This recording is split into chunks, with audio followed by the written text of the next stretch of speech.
Okay guys, for today's video, gusto kong i-highlight ito na security feature nitong dalawang online lending service na sa tingin ko dapat gawing standard across the lending services. Bakit? Well, parang it shifts the liability of proving kung ikaw ba ang nanghiram sa kanila or hindi. Ano ibig sabihin? Di ba uso yung hacking e-wallet tapos bigla puutangan ka. Diba? Uso yun, diba?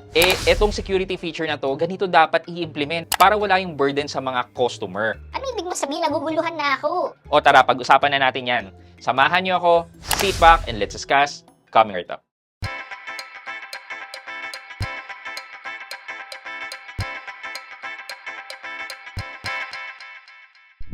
Hi guys, this is Pat and you're in Pat Quintos Review TV.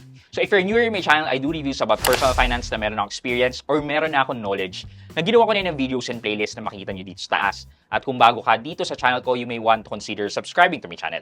Okay, so example, di ba? If I remember it correctly, si Sir John Paul, ito na lang siya, wherein na-hack yung kanyang Maya account before. And then, dahil na-hack, nawala ang kanyang savings. Ang masakit, Umutang pa. umutang ng Maya Easy Credit yata and then personal loan. 'Di ba? Nawalan ka na, nagkaroon ka pa ng utang. And then there are countless stories of GCash na nahahack before. Tapos nagkakaroon ng utang sa GGive, sa GLoan. Yan. So, alam niyo na yung yung sinasabi kong issue about security ng mga loans, 'di ba? So, eto na nga. Si Atome and si Bilis merong ganitong security feature wherein before you can loan, nagkakaroon ng facial verification. Facial verification na kung ikaw nga ang registered na owner, then doon ka lang magkakaroon ng access to borrow money from them. In the case of Mami Yam, wherein nagkaroon siya ng issue with Bilis before, ang naisip ko, may laban si Mami Yam dyan na ipa-waive or ipatanggal yung charges na yan sa kanya dahil hindi naman talaga siya ang umutang. Paano mo pa-prove yan? Well, because of the facial verification.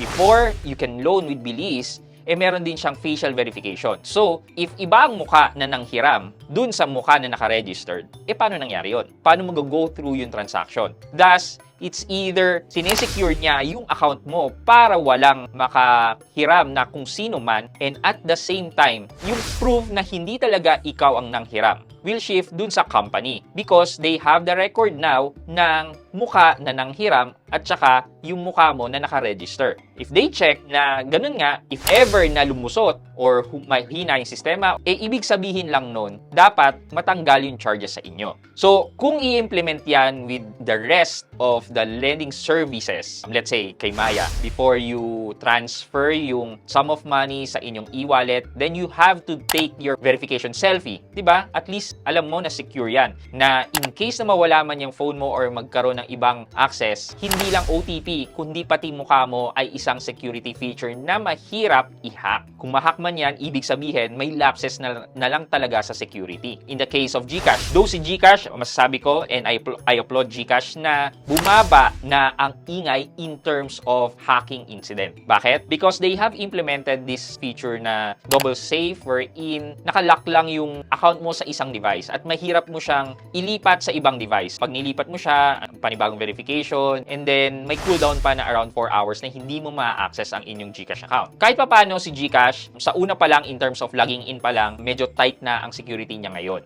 However, mas maganda pa rin if the selfie verification is implemented prior kayong manghiram ng pera. For example na lang, one hand. Let's say meron akong credit limit with one hand. Di ba kay one hand, usually lang naman yan password and OTP. And madaling makuha yan ng mga hacker talaga or scammer. What if nakuha nila yan? May access na sila dun sa one hand account or whatever online lending app yan, Mabilis Cash or Tala, whatever. Pero kung bago mo i-transfer sa savings or e-wallet yung pera, kailangan ng selfie verification. Ibig sabihin, dun pa lang hindi na sila makakahiram ng pera. However guys, etong ganitong scenario, meron ding privacy concern or privacy issue. Yung mga lending service na to should ask your approval first before they store your picture or biometrics sa kanilang system. Currently, right now kasi itong mga fingerprint natin, yung biometrics fingerprint, pag nag-face verification tayo sa cellphone to lock and unlock certain apps or the phone itself, nakastore yung information na yan sa cellphone itself, hindi siya sa cloud. Pero katulad ng Atome, Bilis, the GCash, yan, nakastore yung mukha natin sa server nila or sa cloud. Thus, nagkakaroon ng basis to check O, ikaw ba yan? Tama ba yung mukha na yan? Etc. etc. because they are going to store our biometrics sa cloud, they should be required to ask our permission na ganun ang gagawin nila. Hindi naman pwede na biglang ang online lending app ay mamumuha na lang ng picture na walang disclaimer or asking us permission to take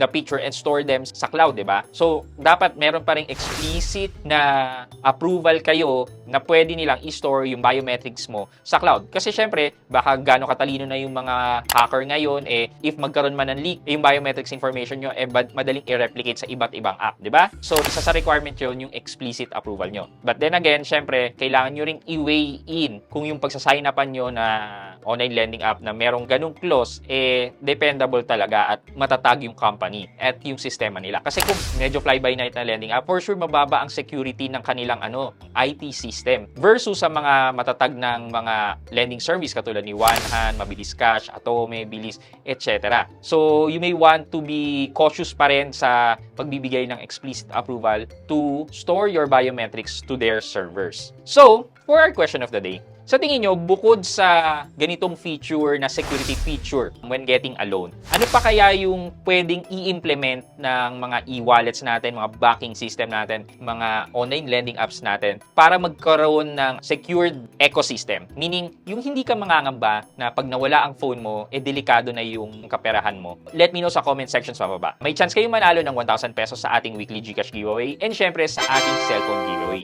Yun lamang po for today's video, but before we end this video, mag-shoutout po muna tayo. At shoutout kay Irene Bote at Irene Bote D5H. Ang sabi po niya ay, pa-shoutout po, Lipa, Batangas. Pa-help po, paano po kaya Ggives loan ko? Di ko siya magamit or mapambayad man lang sa bill kasi wala ako makita details ng loan. I'm sorry to hear po about it, but kung meron po kayong Ggives, tas nag-scan po kayo, tas naka-grade out po yung Ggives, possibly naka-hold po yung account nyo, you may want to check with the customer service ng Fuse Lending kung sila po yung nagpapautang sa inyo or itawag nyo po sa GCash para malaman nyo po or makorek yung issues concerning your Ggives account. At Irene Bote or Irene Bote, shoutout po sa inyo. Thank you so much po for watching and supporting my videos. Maraming salamat po. I hope you like this video, leave a thumbs up, and if not, wala namang problema dyan, but continue to support me by subscribing to my channel by clicking the subscribe button and also the bell button sa tabi ng subscribe para makareceive ka ng latest notification sa lahat ng upload ko. Again guys, this is Pat Quinto and you're in Pat Quinto's Review TV. Bye-bye!